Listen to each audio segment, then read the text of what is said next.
오늘 하나님께서 우리에게 주시는 말씀은 누가복음 10장 25절로 28절의 말씀과 마태복음 22장 37절로 40절의 말씀입니다.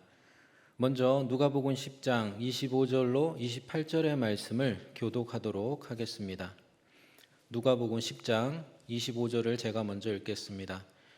어떤 율법 교사가 일어나 예수를 시험하여 이르되 선생님, 내가 무엇을 하여야 영생을 얻으리이까? 예수께서 이르시되 율법에 무엇이라 기록되었으며 내가 어떻게 읽느냐?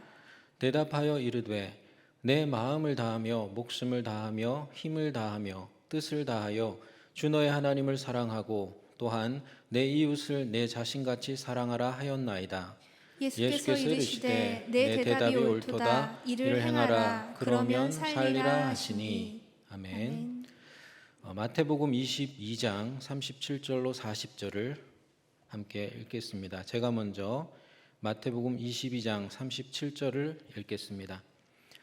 예수께서 이르시되 내 마음을 다하고 목숨을 다하고 뜻을 다하여 주 너의 하나님을 사랑하라 하셨으니 이것이 크고 첫째 되는 계명이요 둘째도 그와 같으니 내 이웃을 내 자신같이 사랑하라 하셨으니 이 두 계명이 온 율법과 선지자의 강령이니라. 아멘. 우리 옆에 있는 분들과 인사하겠습니다. 좋은 일이 있을 겁니다. 네, 이렇게도 한번 인사하겠습니다. 당신이 내게 좋은 일입니다.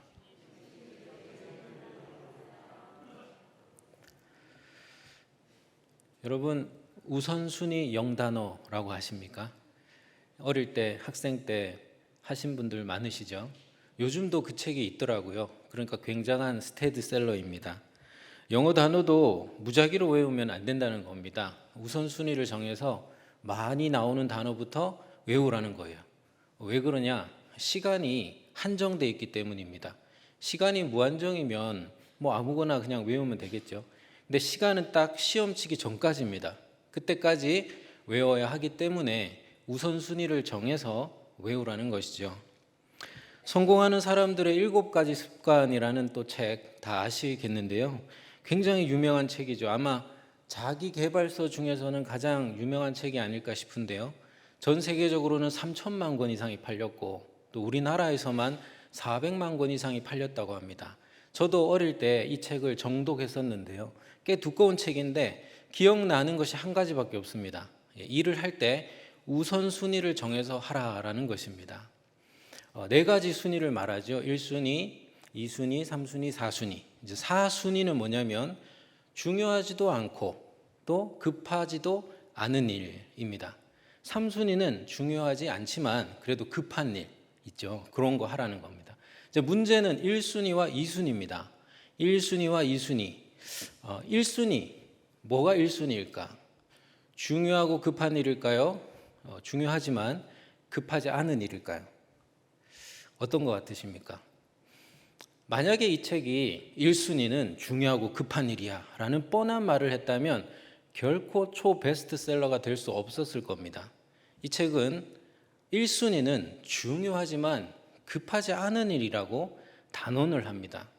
중요하지만 급하지 않은 일, 뭐가 있습니까? 건강도 그런 것이죠. 여러분, 건강이라는 것이 중요하지만 급합니까? 급하지 않죠. 그래서 여러분 건강을 잘 챙기지 못하시죠. 잘 먹고 운동도 잘하고 잘 쉬고 몸을 잘 관리해야 되는데 그게 쉽지 않습니다. 중요한데 급하지 않거든요.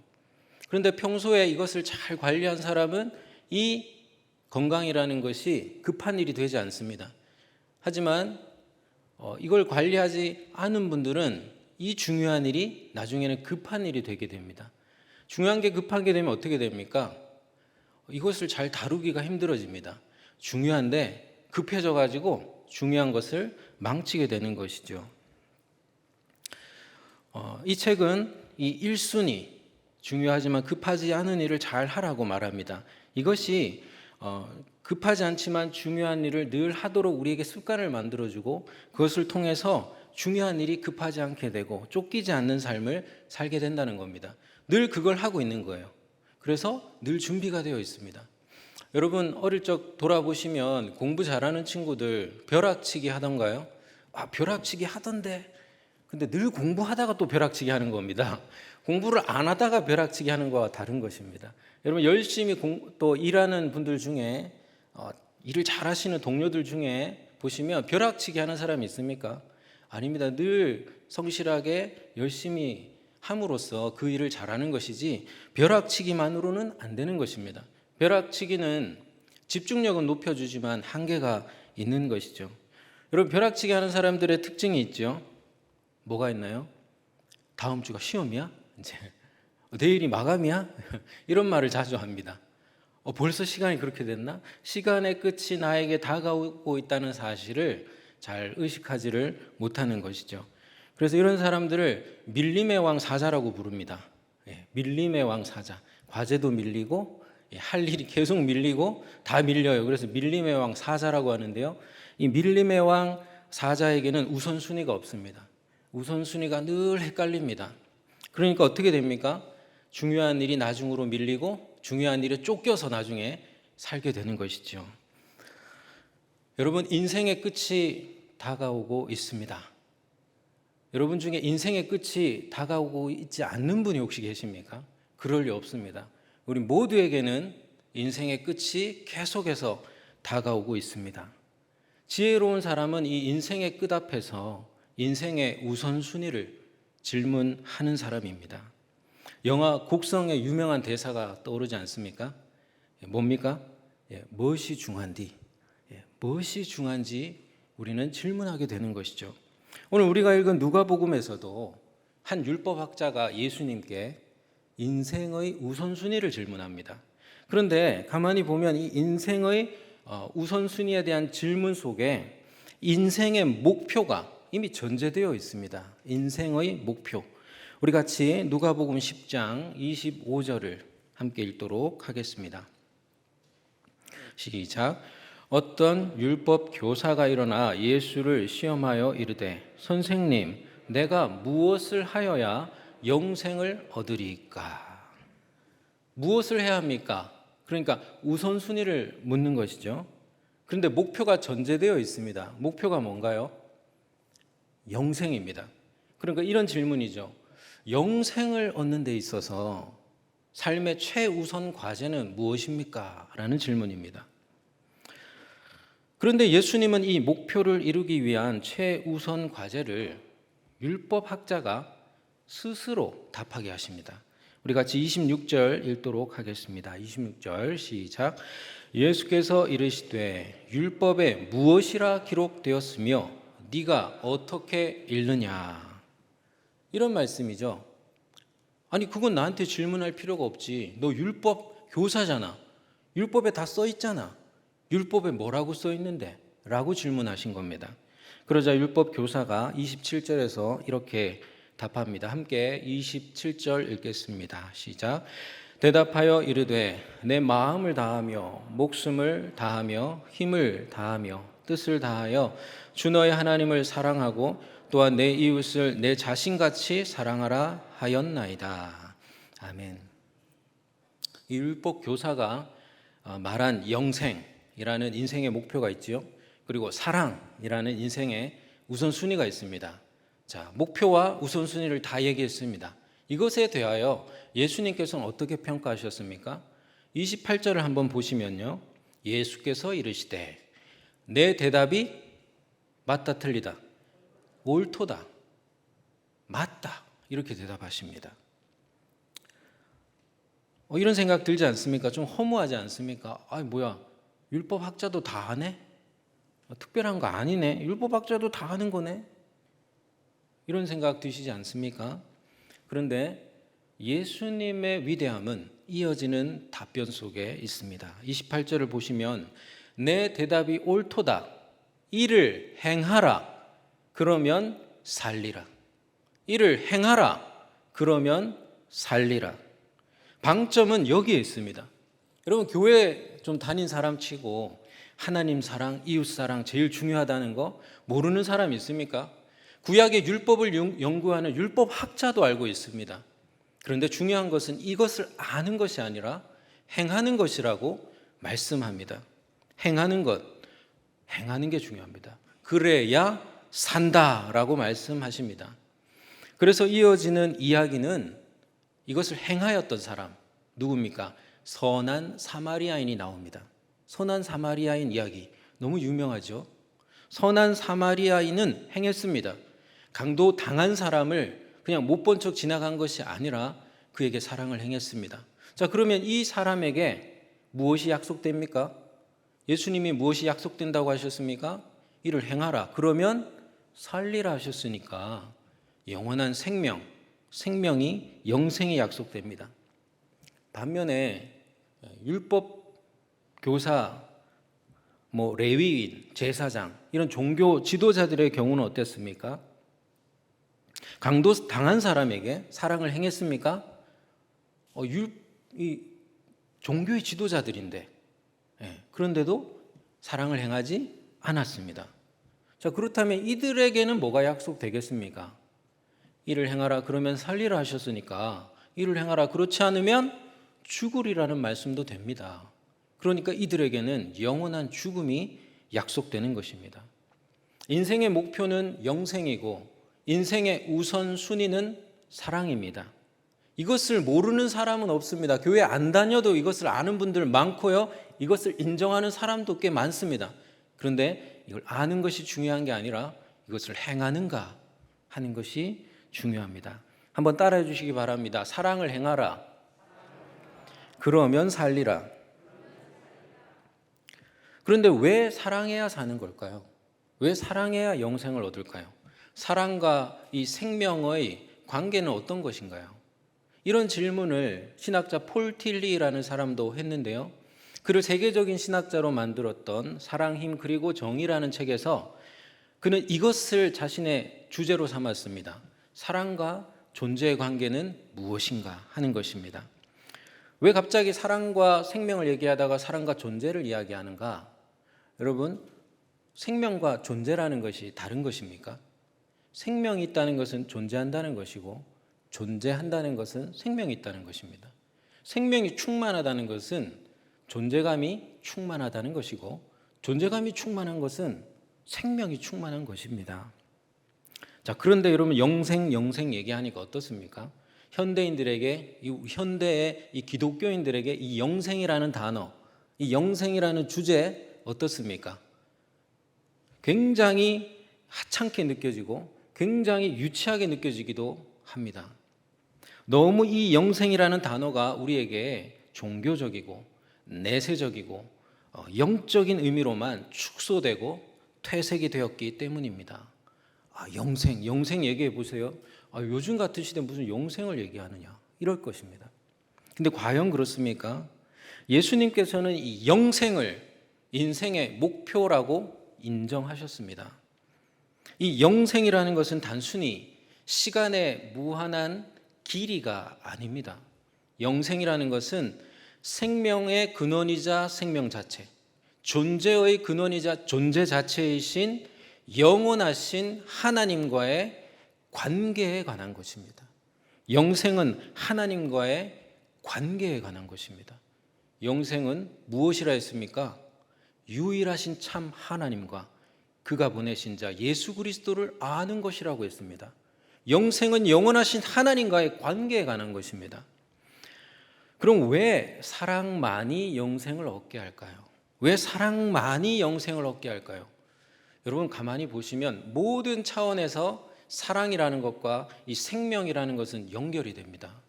원초적으로 한번 생각해 볼까요? 제 딸이 저에게 물었어요. 나는 어떻게 태어난 거야? 그래서 제가 엄마 아빠가 결혼해서 태어났지. 엄마 아빠는 왜 결혼했어? 사랑해서 결혼했지.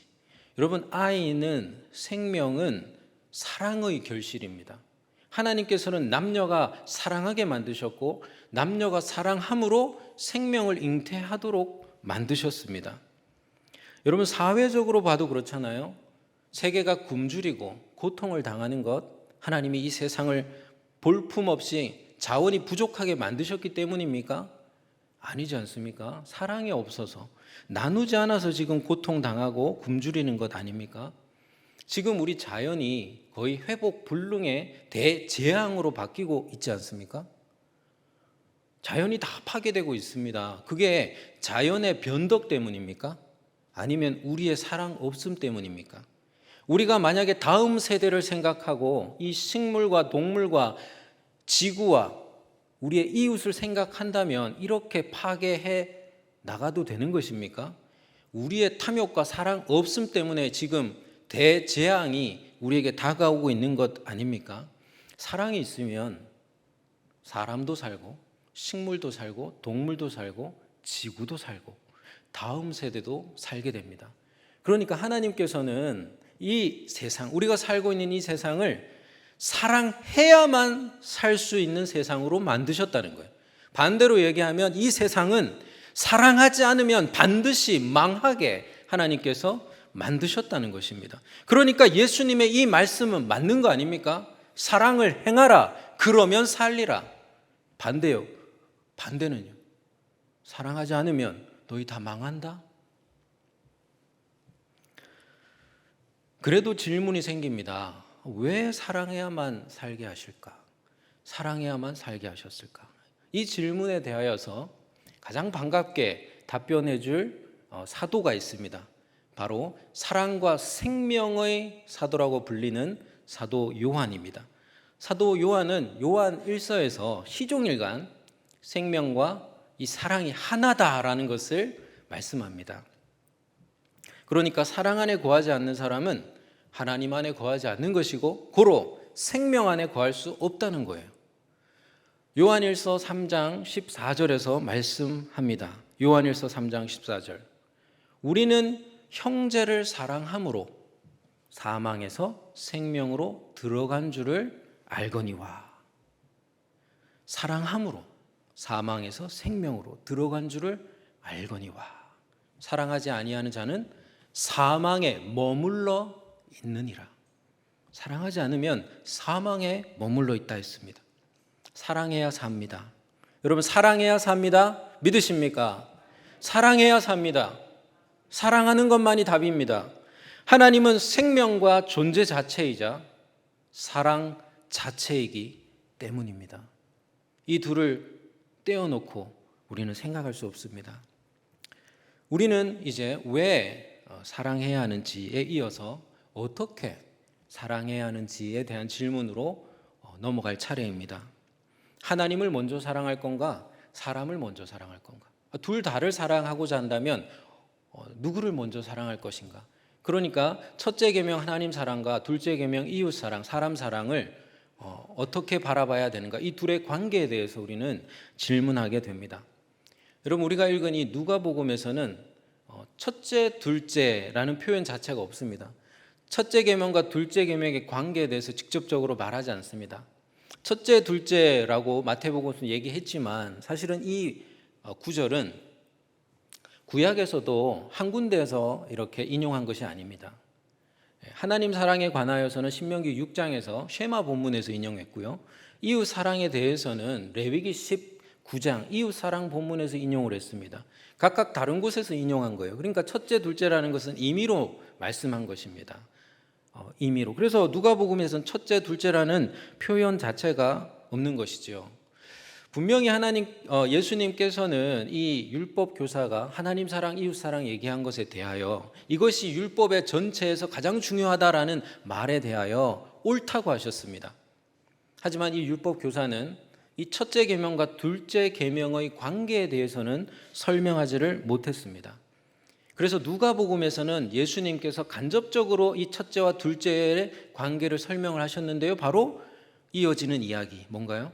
선한 사마리아인 이야기입니다. 이 이야기를 통해서 예수님은 첫째 계명과 둘째 계명이 하나이고 첫째 계명은 둘째 계명을 통하여서 바로 온전하게 성취된다라는 것을 알려주시는 것이죠. 예수님께서는 이 사마리아 이야기 끝에서도 똑같이 말씀하시죠. 가서 너도 이와 같이 하라. 예수님께서는 놀랍게도 하나님을 누구보다 사랑한다라고 말하는 종교인들에게 가장 약한 점을 간파하시고 그걸 말씀하십니다. 그게 뭔가요? 희한하게도 사람 사랑입니다. 하나님 사랑한다는 사람들이 할 수 있는 실수가 뭐냐면 사람 사랑을 소홀히 하는 것입니다. 많은 종교인들이 난 하나님을 너무 사랑해, 하나님이 먼저야 라는 핑계로 사람 사랑하는 것을 소홀히 한다는 거예요. 아닌 것 같으십니까? 예수님께서 아주 대표적인 예를 하나 드셨죠. 너희는 하나님을 핑계로 자식된 도리를 걷어차버리고 있다라는 거예요. 이것이 바로 마태복음 15장 5절로 6절에 나오는데 제가 세 번역으로 읽어드리겠습니다. 그러나 너희는 말하기를 누구든지 아버지나 어머니에게 이렇게 말하는 거예요. 내게서 받으실 것이 하나님에게 드리는 예물이 되었습니다 라고 말만 하면 그 사람은 제 부모를 공경하지 않아도 된다고 한다. 이렇게 너희는 너희의 전통 때문에 하나님의 말씀을 폐한다. 제가 부모님께 드리려고 했는데요, 이거 하나님께 드리게 됐네요. 아이고, 그래서 드릴 게 없네요. 제가 성교에 헌신하다 보니까 우리 가족들은 제가 돌아볼 수가 없네요. 내가 교회에 열심을 내다 보니까 내 자식들, 내 직장 동료들 내가 신경 쓸 수가 없네요 라는 핑계를 댈 수가 없다는 것입니다. 왜냐하면 하나님 사랑과 사람 사랑은 하나이고 하나님 사랑은 오직 사람 사랑을 통하여서 온전히 성취되기 때문입니다. 예수님은 이것을 깨우치고 계신 거예요. 누가복음에서는 이것을 간접적으로 사마리아인 이야기를 통해서 얘기했지만요, 우리가 또 읽었던 마태복음에서는 아예 예수님께서 직접적으로 말씀을 하십니다. 그래서 제가 오늘 함께 우리가 읽게 이렇게 준비를 했는데요, 암송할 말씀이지요. 마태복음 22장 37절로 40절 말씀입니다. 이 말씀은 율법 교사가 말하는 게 아닙니다. 예수님께서 친히 말씀하시는 거예요. 그래서 조금 다릅니다. 제가 읽어드리겠습니다. 예수께서 이르시되 내 마음을 다하고 목숨을 다하고 뜻을 다하여 주 너의 하나님을 사랑하라 하셨으니 이것이 크고 첫째 되는 계명이요 둘째도 그와 같으니 내 이웃을 내 자신과 같이 사랑하라 하셨으니 이 두 계명이 온 율법과 선지자의 강령이니라. 아멘. 마태는 첫째 계명과 둘째 계명은 같다고 얘기합니다. 굳이 우선순위를 나누자면 첫째는 하나님 사랑이고 둘째는 사람 사랑이지만 이 둘은 같다는 것입니다. 영어 성경 NLT는 그래서 이렇게 번역을 합니다. A second is equally important. 둘째도 똑같이 중요하다. 그래서 사도 요한은 보이지 아니하는 하나님을 사랑한다고 하면서 보이지 않는 하나님의 형상으로 만들어진 사람을 사랑하지 않는다면 그 사람의 하나님 사랑은 가짜다라고 단언을 합니다. 요한일서 4장 20절에 나오지요. 누구든지 하나님을 사랑하노라 하고 그 형제를 미워하면 이는 거짓말하는 자니. 거짓말이래요. 그 보는 바 형제를 사랑하지 아니하는 자는 보지 못하는 바 하나님을 사랑할 수 없느니라. 하나님 사랑과 이웃 사랑은 같습니다. 그래서 우리는 하나님 사랑을 핑계로 결코 사람 사랑을 소홀히 하고 뒷전으로 미룰 수가 없습니다. 말씀을 맺겠습니다. 여러분 바쁘시죠? 바쁜 인생살이에 우리는 다 치여 살고 있습니다. 그러다 보니까 인생의 우선순위가 헷갈릴 때가 참 많습니다. 인생에서 무엇이 중요합니까? 인생이란 단어처럼 사람의 생명이 중요합니다. 그래서 인생의 목표는 영원한 생명, 영생입니다. 근데 이 영생은 단순히 무한한 시간의 길이가 아닙니다. 이것은 생명과 존재 자체이신 영원하신 하나님과의 관계의 문제입니다. 이것을 회복하는 게 영생입니다. 이 영생을 위하여 우리가 할 것은 무엇이라고요? 사랑입니다. 우리는 오직 사랑해야 됩니다. 사랑을 행하라. 그러면 살리라. 한번 따라해 주십시오. 사랑을 행하라. 그러면 살리라. 사랑만이 생명을 살리고 생명을 풍성케 할 수 있기 때문입니다. 무엇보다도 생명과 존재 자체이신 하나님이 다른 분이 아니라 사랑 자체이기 때문입니다. 그래서 여러분, 인생의 우선순위는 단연코 사랑입니다. 단연코 사랑입니다. 하나님을 사랑한다고 말하는 우리는 이것을 명심해야 됩니다. 하나님 사랑과 사람 사랑은 하나이고 같은 것입니다. 그리고 하나님 사랑은 오직 사람 사랑을 통하여서만 온전히 성취될 수가 있습니다. 누가가 간접적으로 얘기했고요. 마태와 요한이 직접적으로 얘기했습니다. 첫째와 둘째는 같다, 하나다. 그렇다면 우리는 이 찬양을 가사 그대로 고백할 수가 있습니다. 다 아시는 찬양이지요. 사랑의 나눔 있는 곳에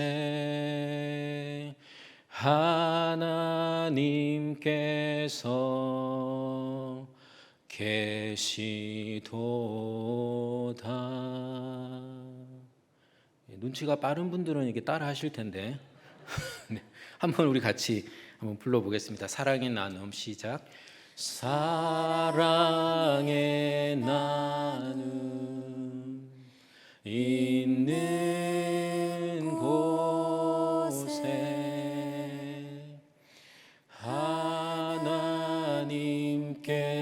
하나님께서 계시도다. 우리 한 번만 더 부릅니다. 사랑의 나눔.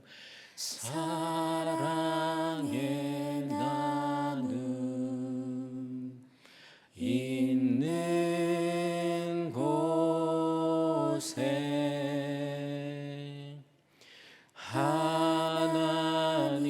하나님께서 계시도다. 기도하겠습니다.